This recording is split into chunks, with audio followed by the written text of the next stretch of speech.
রায়হান রাফির সঙ্গে প্রেম ও বিচ্ছেদ নিয়ে মুখ খুললেন তমা মির্জা। ঢাকাই সিনেমার নির্মাতা রায়হান রাফি গত ঈদে মুক্তি পায় তার ব্লকবাস্টার হিট সিনেমা তুফান।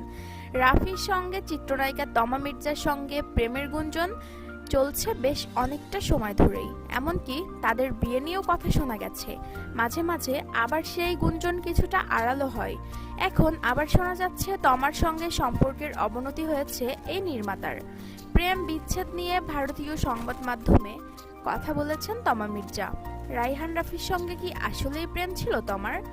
এই প্রশ্নের জবাবে তমা জানান, রাফির সঙ্গে প্রেমে ছিল এটা তিনি কখনোই বলেননি। তাহলে বিচ্ছেদের বিষয়টা এখন আসছে কেন? প্রেমের গুঞ্জনের বিষয়টা নিয়ে ফের প্রশ্ন করা হলে তমা বলেন, আমার নিজের দেশের সাংবাদিক বন্ধুরাও এ বিষয়ে জানতে চেয়েছেন। জবাব দিতে পারিনি কারণ আমার কাছে জবাব নেই। অন্যদিকে রাফি দাবি করেছিলেন তাদের শুধু